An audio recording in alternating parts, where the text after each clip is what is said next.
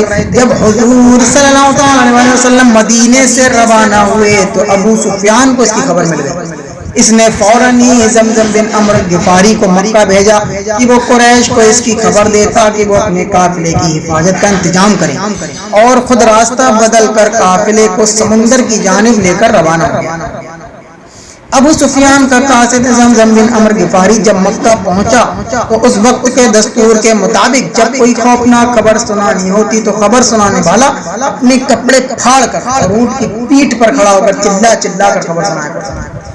زمزم بن عمرو غفاری نے اپنا کرتا پھاڑ ڈالا اور اونٹ کی پیٹھ پر کھڑا ہو کر زور زور سے چلانے لگا کہ اے اہل مکہ، تمہارا سارا مال تجارت ابو سفیان کے قافلے میں ہے، اور مسلمانوں نے اس قافلے کا راستہ روک کر قافلے کو لوٹ لینے کا عزم کر لیا ہے، لہذا جلدی کرو اور بہت جلد اپنے اس قافلے کو بچانے کے لیے ہتھیار لے کر دوڑ پڑو۔ جب مکہ میں یہ خوفناک خبر پہنچی تو اس قدر ہلچل مچ گئی کہ مکہ کا سارا امن و سکون غارت ہو گیا۔ تمام قبائل قریش اپنے گھروں سے نکل پڑے۔ سرداران مکہ میں سے صرف ابو لہب اپنی بیماری کی وجہ سے نہیں، اس کے سوا تمام رؤساء قریش پوری طرح مسلح ہو کر نکل پڑے، اور چونکہ مقام نخلا کا واقعہ بالکل ہی تازہ تھا جس میں عمرو بن الحضرمی مسلمانوں کے ہاتھوں سے مارا گیا تھا اور اس کے قافلے کو مسلمانوں نے لوٹ لیا تھا، اس لیے کفار قریش جوش انتقام میں آپے سے باہر ہو رہے تھے۔ ایک 10,000 کا لشکر جرار جس کا ہر سپاہی پوری طرح مسلح، دوہرے ہتھیار، فوج کی خوراک کا یہ انتظام تھا کہ قریش کے مالدار لوگ یعنی عباس بن عبد المطلب، عتبہ بن ربیعہ، حارث بن عامر، نضر بن الحارث، ابو جہل، امیہ وغیرہ باری باری سے روزانہ 10 اونٹ جمع کر اور پورے لشکر کو کھلاتے۔ عتبہ بن ربیعہ جو قریش کا سب سے بڑا رئیس اعظم تھا، اس پورے لشکر کا سپہ سالار۔ ابو سفیان جب عام راستے سے مڑ کر ساحل سمندر کے راستے پر چل پڑا اور خطرے کے مقامات سے بہت دور پہنچ گیا اور اس کو اپنی حفاظت کا پورا اطمینان ہو گیا تو اس نے قریش کو ایک تیز رفتار قاصد کے جیسے خط بھیج دیا کہ تم لوگ اپنے مال اور آدمیوں کو بچانے کے لیے اپنے گھروں سے ہتھیار لے کر نکل پڑے تھے، اب تم لوگ اپنے اپنے گھروں کو واپس لوٹ جاؤ، کیونکہ ہم لوگ مسلمانوں کی یلغار اور لوٹ مار سے بچ گئے اور جان و مال کی سلامتی کے ساتھ ہم مکہ پہنچ رہے ہیں۔ ابو سفیان کا یہ خط کفار مکہ کو اس وقت ملا جب وہ مقام جحفہ میں تھے۔ خط پڑھ کر قبیلہ بنو زہرہ اور قبیلہ بنو عدی کے سرداروں نے کہا کہ اب مسلمانوں سے لڑنے کی کوئی ضرورت نہیں ہے، لہٰذا ہم لوگوں کو واپس لوٹ جانا چاہیے۔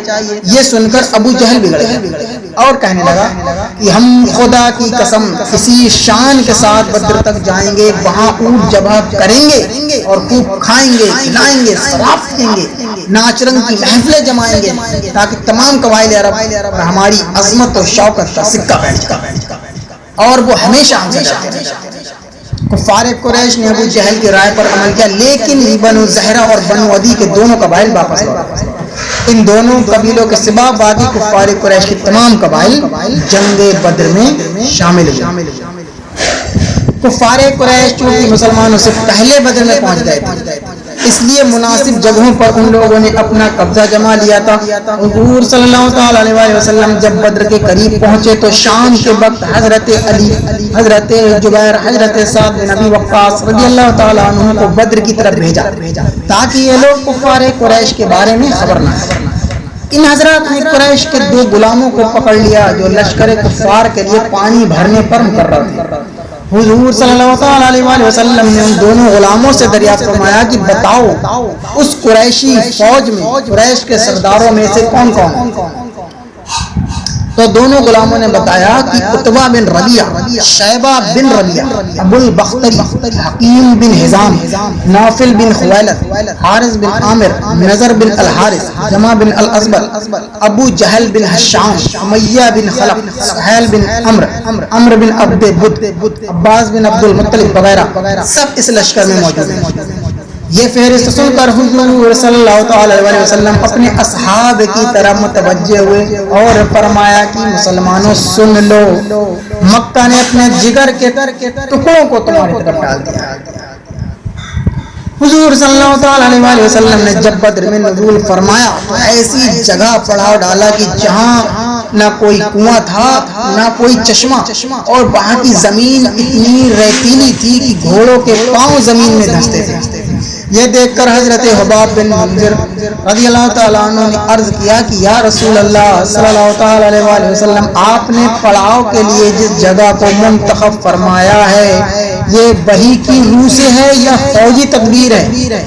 آپ صلی اللہ تعالی علیہ وسلم نے فرمایا کہ اس کے بارے میں کوئی وحی نہیں ہوئی ہے۔ حضرت حباب بن منذر رضی اللہ تعالیٰ عنہ نے کہا کہ پھر میری رائے میں جنگی تدبیر کی روح سے بہتر یہ ہے کہ ہم کچھ آگے بڑھ کر پانی کے چشموں پر قبضہ کریں تاکہ کفار جن کنووں پر قابض ہیں وہ بیکار ہو جائیں، کیونکہ انہی چشموں سے ان کنووں میں پانی جاتا ہے۔ حضور صلی اللہ تعالی علیہ وسلم نے ان کی رائے کو پسند فرمایا اور اسی پر عمل کیا گیا۔ خدا کی شان کی بارش بھی ہو گئی جس سے میدان کی گرد اور ریت جم گئی، جس پر مسلمانوں کے لیے چلنا پھرنا آسان ہو گیا، اور کفار کی زمین پر کیچڑ ہو گئی جس سے ان کو چلنے پھرنے میں دشواری ہو گئی، اور مسلمانوں نے بارش کا پانی روک کر جا بجا حوض بنا لیے تاکہ یہ پانی غسل اور وضو کے کام آئے۔ اسی احسان کو خداوند عالم نے قرآن میں اس طرح بیان فرمایا کہ اور خدا نے آسمان سے پانی برسا دیا تاکہ وہ تم لوگوں کو پاک کرے۔ 17 رمضان سن 2 ہجری جمعہ کی رات تھی۔ تمام فوج تو آرام بچین کی نیند سو رہی تھی، مگر ایک سرور کائنات صلی اللہ تعالی علیہ وسلم کی ذات تھی جو ساری رات خداوند عالم سے لو لگائے دعا میں مصروف تھی۔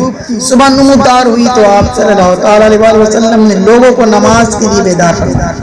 پھر نماز کے بعد قرآن کی آیت جہاد سنا کر ایسا لرزہ خیز اور بلبلہ انگیز باز فرمایا کہ مجاہدین اسلام کی رگوں کے خون کا قطرہ مجاہدین اسلام کی رگوں کے خون کا قطرہ جوش و خروش کا سمندر بن کر طوفانی موجیں مارے، اور لوگ میدان جنگ کے لیے تیار ہو گئے۔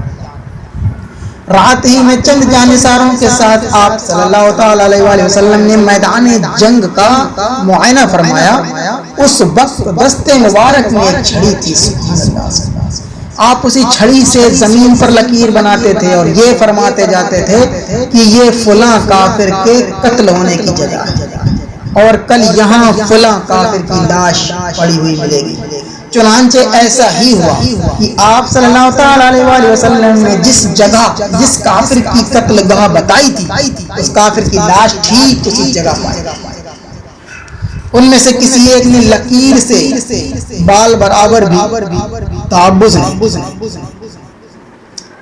اس حدیث پاک سے صاف اور صریح طور پر یہ مسئلہ ثابت ہو جاتا ہے کہ کون کب اور کہاں مرے گا، ان دونوں غیب کی باتوں کا علم اللہ تعالیٰ نے اپنے حبیب صلی اللہ تعالیٰ علیہ وسلم کو عطا فرمایا۔ کفار قریش لڑنے کے لیے بےتاب تھے، ادھر کفار قریش لڑنے کے لیے بےتاب تھے، مگر ان لوگوں میں کچھ سلجھے دماغ کے لوگ بھی تھے جو انگریزی کو پسند نہیں کرتے۔ چنانچہ حکیم بن حجام جو بعد میں مسلمان ہو گئے بہت ہی سنجیدہ اور نرم خون تھے، انہوں نے اپنے لشکر کے سپہ سالار عتبہ بن ربیعہ سے کہا کہ آخر اس خونریزی سے کیا فائدہ؟ میں آپ کو ایک نہایت ہی مخلصانہ مشورہ دیتا ہوں، وہ یہ ہے کہ قریش کا جو کچھ مطالبہ ہے وہ عمرو بن الحضرمی کا خون ہے اور وہ آپ کا حلیف ہے، آپ اس کا خون بہا ادا کر دیجیے، اس طرح یہ لڑائی ٹل جائے گی اور آج کا دن آپ کی تاریخی زندگی میں آپ کی نیک نامی کی یادگار ہوگا کہ آپ کے تدبر سے ایک بہت ہی خوفناک اور خونریز لڑائی ٹل گئی۔ عتبہ بجاتے خود بہت ہی مدبر اور نیک نفس آدمی تھا، اس نے باخوشی اس مخلصانہ مشورے کو قبول کر لیا، مگر اس معاملے میں ابو جہل کی منظوری بھی ضروری تھی۔ چنانچہ حکیم بن حجام جب عتبہ بن ربیعہ کا یہ پیغام لے کر ابو جہل کے پاس گئے تو ابو جہل کی رگے جہالت اور اس نے ایک خون کھولا دینے والا تانا مارا اور کہا کہ ہاں میں خوب سمجھتا ہوں کہ عتبہ کی ہمت نے جواب دیا، کیونکہ اس کا بیٹا حذیفہ مسلمان ہو کر اسلامی لشکر کے ساتھ آیا، اس لیے وہ جنگ سے جی چراتا ہے تاکہ اس کے بیٹے پر آ جائے۔ پھر ابو جہل نے اسی پر بس نہیں کیا بلکہ عمرو بن الحجرمی مقتول کے بھائی عامر بن الحجرمی کو بلا کر کہا کہ دیکھو تمہاری مقتول بھائی عمرو بن الحجرمی کے خون کا بدلہ لینے کی ساری اسکیم تہس نہس ہو جائے، کیونکہ ہمارے لشکر کا سپہ سالار عتبہ بزدلی ظاہر کر رہا ہے۔ یہ سنتے ہی عامر بن الحجرمی نے عرب کے دستور کے مطابق اپنے کپڑے پھاڑے اور اپنے سر پر دھول ڈالتے ہوئے وَعُمْرَہ کا نعرہ مارنا شروع کر۔ اس کارروائی نے کفار قریش کی تمام فوج میں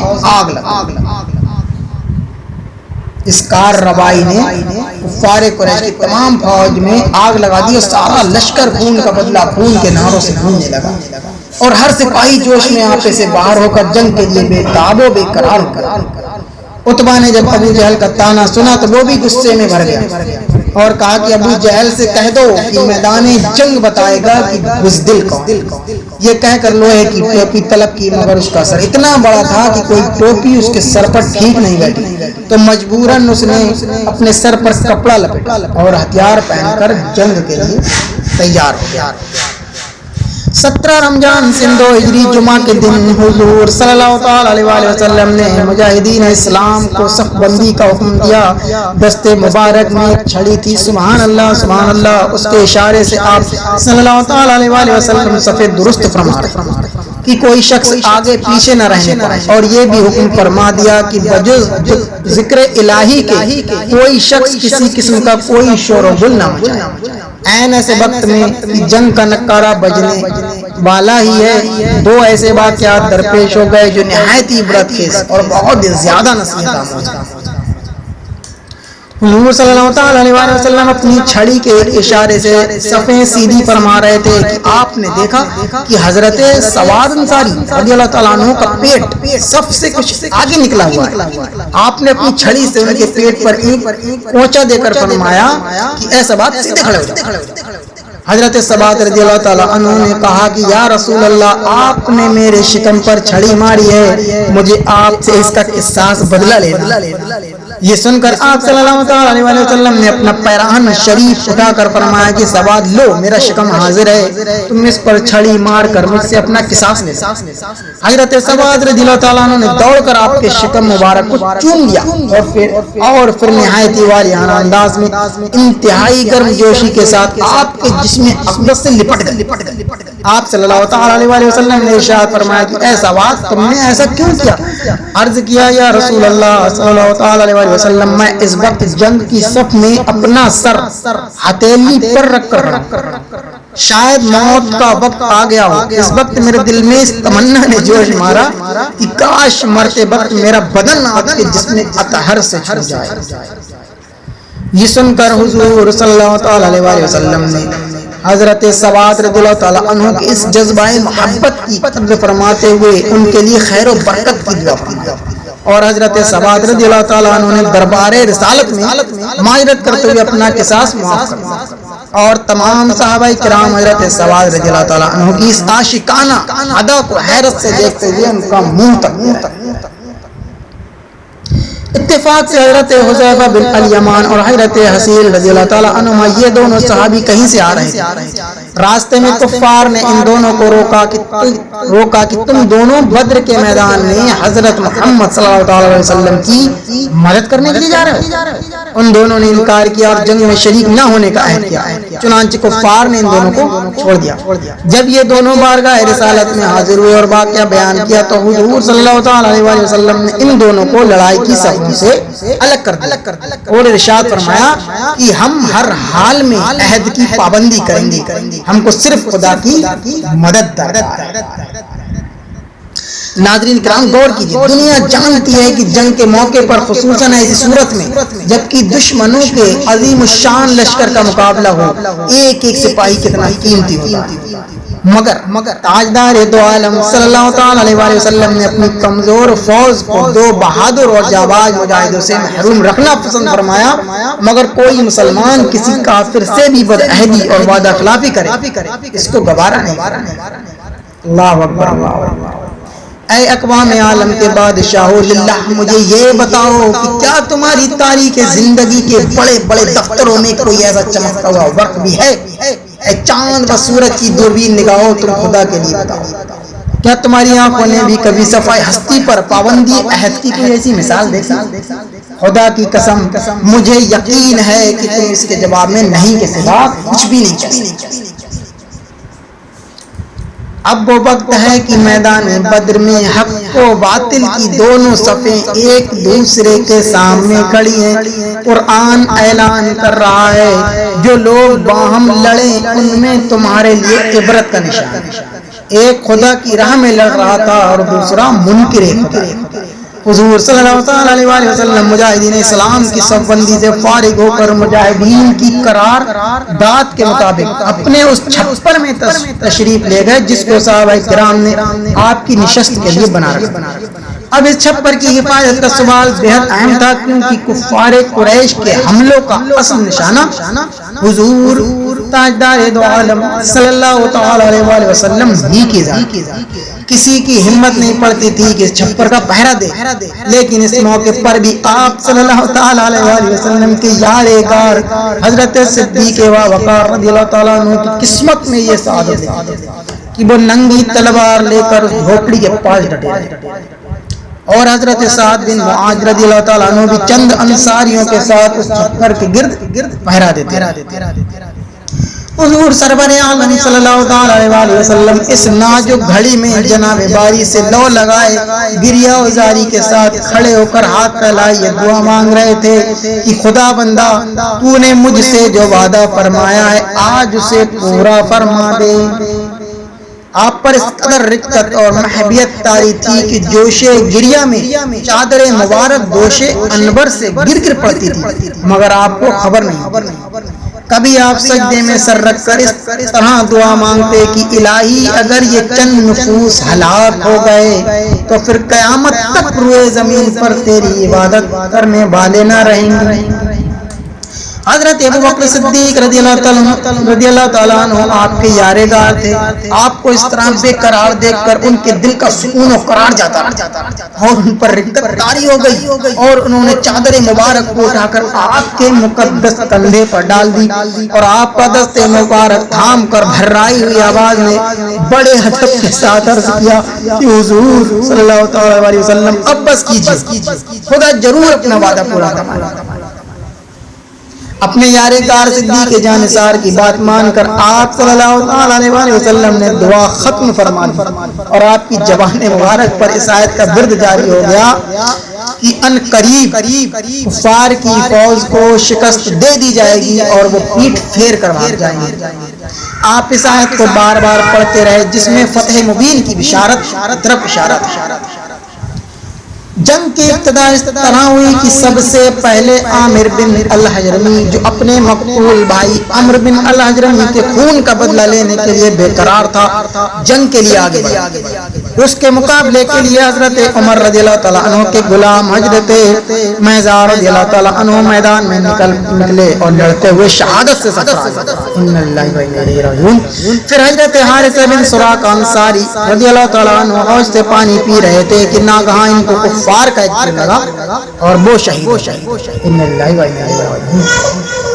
حضور اقدس صلی اللہ علیہ وسلم نے جب جوش جہاد کا آواز فرماتے ہوئے یہ ارشاد فرمایا کہ مسلمانوں اس جنت کی طرف بڑھے چلو جس کی چوڑائی آسمانوں زمین کے برابر ہے، تو حضرت عمیر بن الحمام انصاری رضی اللہ تعالیٰ عنہ بول اٹھے کہ یا رسول اللہ صلی اللہ علیہ وسلم کیا جنت کی چوڑائی زمین و آسمان کے برابر ہے؟ ارشاد فرمایا کہ ہاں۔ یہ سن کر حضرت عمیر رضی اللہ تعالیٰ عنہ نے کہا واہ واہ۔ آپ نے دریافت فرمایا کہ کیوں اے عمیر تم نے بہبا کس لیے کہا؟ عرض کیا کہ یا رسول اللہ صلی اللہ تعالی علیہ وآلہ وسلم فقط اس امید پر کہ میں بھی جنت میں داخل ہو جاؤں۔ آپ صلی اللہ تعالی علیہ وسلم نے خوشخبری سناتے ہوئے ارشاد فرمایا کہ اے عمیر تو بے شک جنتی حضرت عمر رضی اللہ تعالیٰ عنہ اس وقت کھجوریں کھا رہے تھے۔ حضرت عمر رضی اللہ تعالیٰ عنہ اس وقت کھجوریں کھا رہے تھے۔ یہ بشارت سنی تمہارے خوشی کے کھجوریں پھینک کر کھڑے ہو گئے اور ایک دم کفار کے لشکر پر تلوار لے کر ٹوٹ پڑے اور جابازی کے ساتھ لڑتے ہوئے شہید ہوئے۔ انا للہ و انا الیہ راجعون۔ کفار کا سپہ سالار عتبہ بن ربیعہ اپنے سینے پر شتر مرغ کا پر لگائے ہوئے اپنے بھائی شیبہ بن ربیعہ اور اپنے بیٹے ولید بن عتبہ کو ساتھ لے کر غصے میں بھرا ہوا اپنی صف سے نکل کر مقابلے کی دعوت دینے لگا۔ اسلامی صفوں میں سے حضرت عوف و حضرت معاذ و عبداللہ بن رواحہ رضی اللہ تعالیٰ عنہم مقابلے کو نکلے۔ عتبہ نے ان لوگوں کا نام بنسب پوچھا۔ جب معلوم ہوا کہ یہ لوگ انصاری ہیں، جب یہ معلوم ہوا کہ یہ لوگ انصاری ہیں تو عتبہ نے کہا کہ ہم کو تم لوگوں سے کوئی غرض نہیں۔ پھر عتبہ نے چلا کر کہا اے محمد صلی اللہ تعالی علیہ وسلم، یہ لوگ ہمارے جوڑ کے نہیں ہیں، اشراف قریش کو ہم سے لڑنے کے لیے میدان میں بھیجیے۔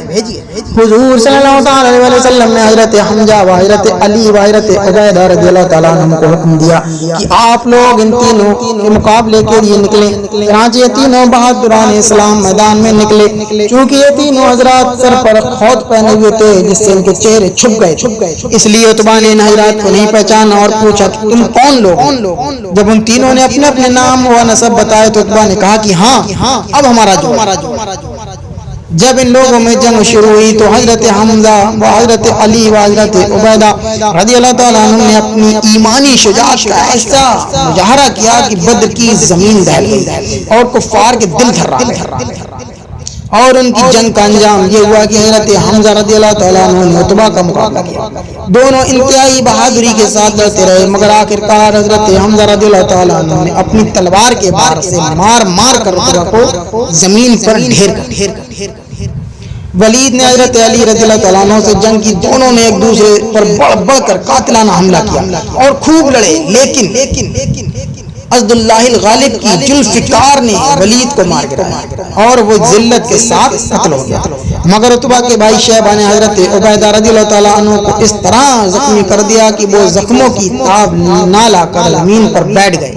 یہ منظر دیکھ کر حضرت علی رضی اللہ تعالیٰ عنہ جھپٹے اور آگے بڑھ کر شیبہ کو اور حضرت عبیدہ رضی اللہ تعالیٰ عنہ کو اپنے کاندھے پر اٹھا کر بارگاہ رسالت میں لائے۔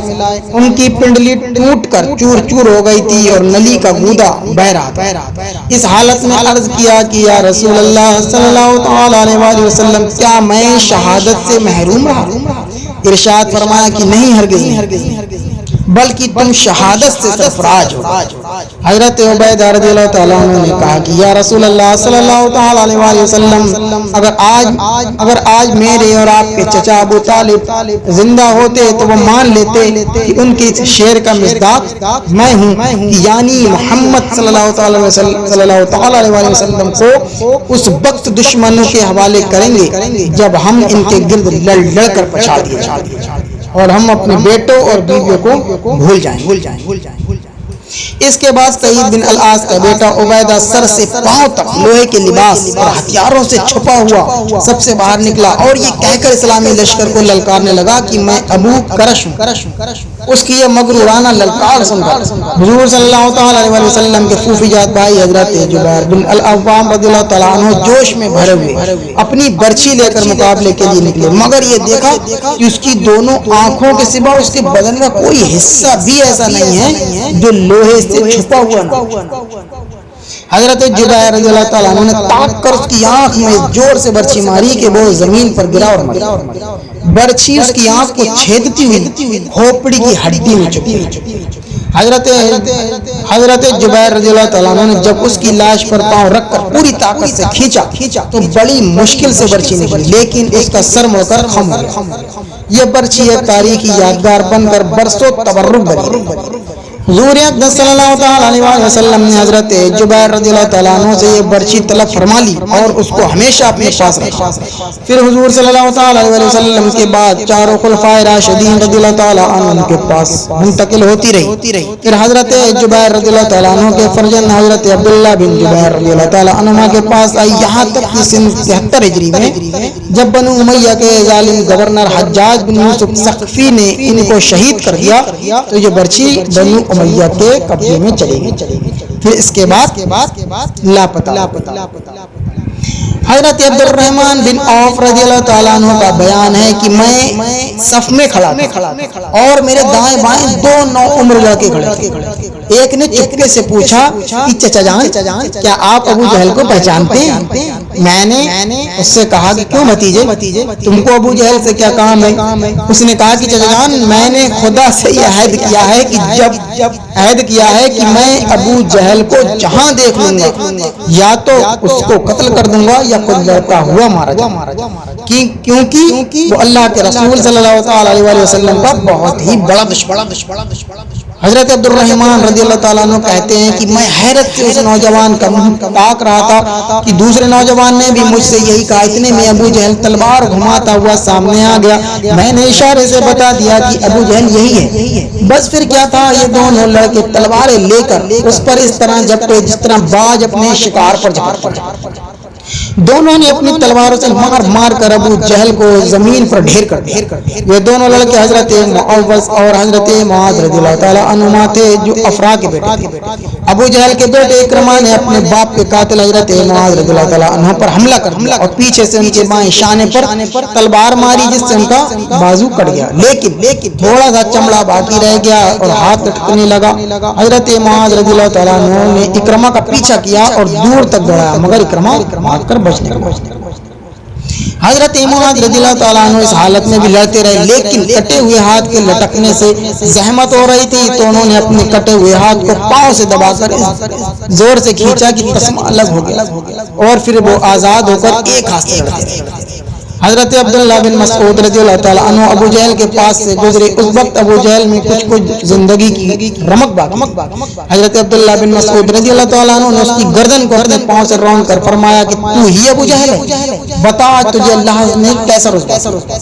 ابو جہل نے اس حالت میں بھی گھمنڈ کے ساتھ یہ کہا کہ تمہارے لیے یہ کوئی بڑا کارنامہ نہیں ہے، میرا قتل ہو جانا اس سے زیادہ نہیں ہے کہ ایک آدمی کو اس کی قوم نے قتل کر دیا۔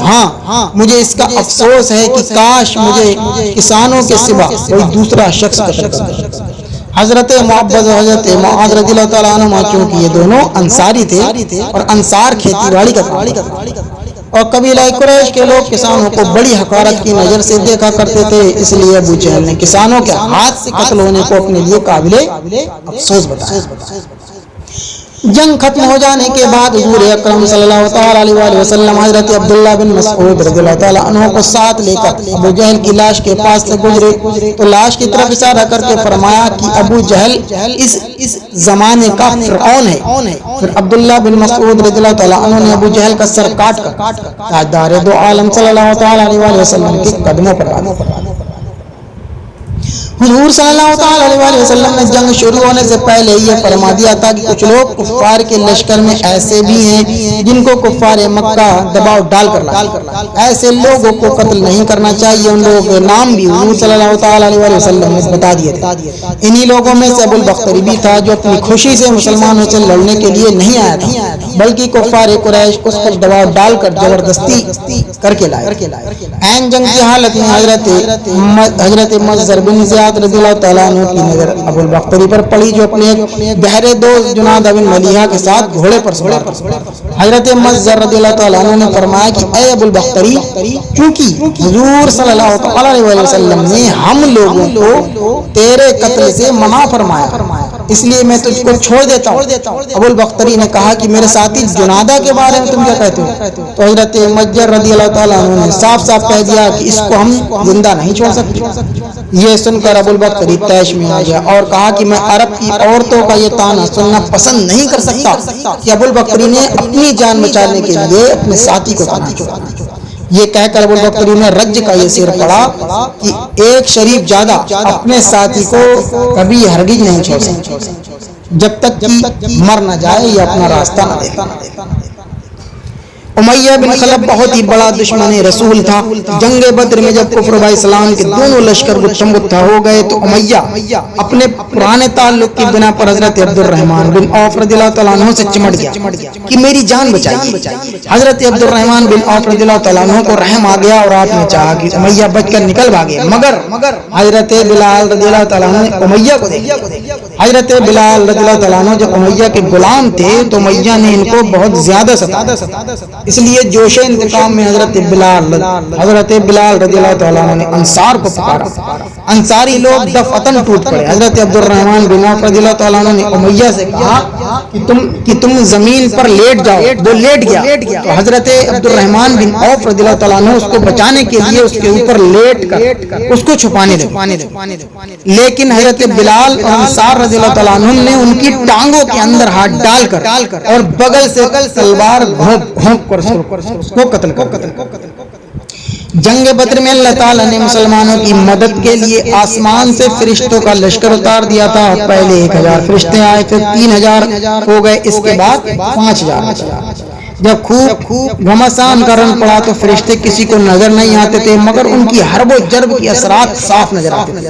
بعض کافروں کی ناک اور منہ پر کوڑوں کی مار کا نشان پایا جاتا تھا، کہیں بغیر تلوار مارے سر کٹ کر گرتا نظر آتا تھا۔ یہ آسمان سے آنے والے فرشتوں کی فوج کے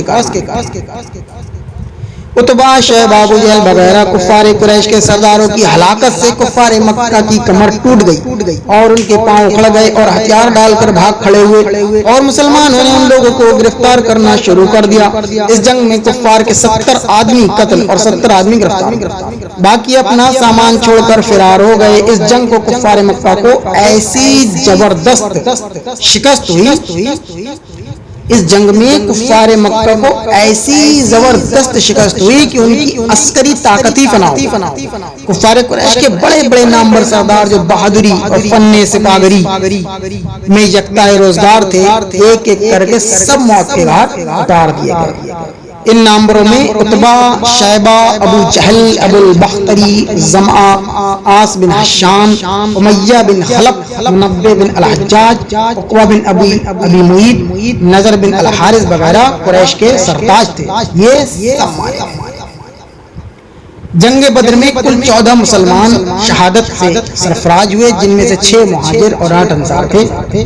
شہدائے مہاجرین کے نام یہ ہیں: حضرت عبیدہ بن الحارث، حضرت عمیر بن ابی وقاص، حضرت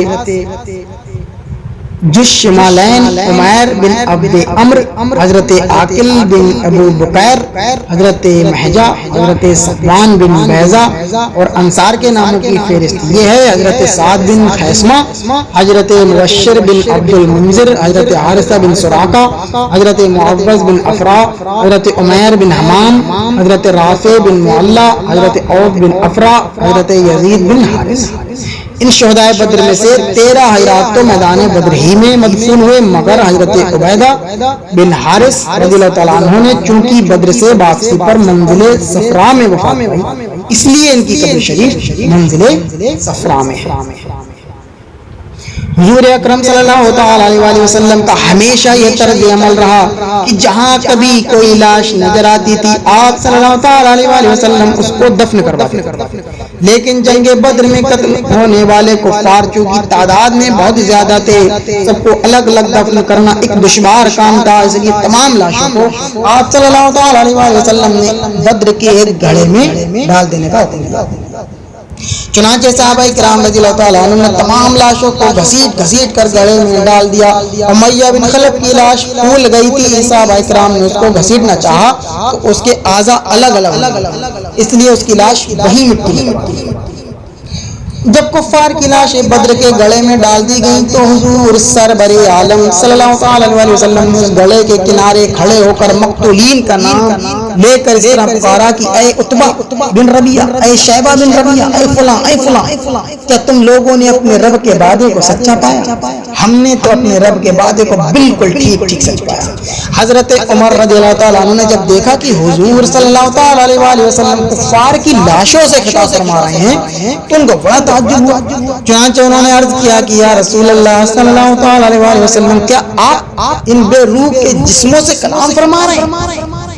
یہ سن کر حضور صلی اللہ تعالیٰ علیہ وآلہ وسلم نے ارشاد فرمایا کہ اے عمر، قسم خدا کی جس کی قبضہ قدرت میں میری جان ہے کہ تم زندہ لوگ میری بات کو ان سے زیادہ نہیں سن سکتے، لیکن اتنی بات ہے کہ یہ مردے جواب نہیں دے سکتے۔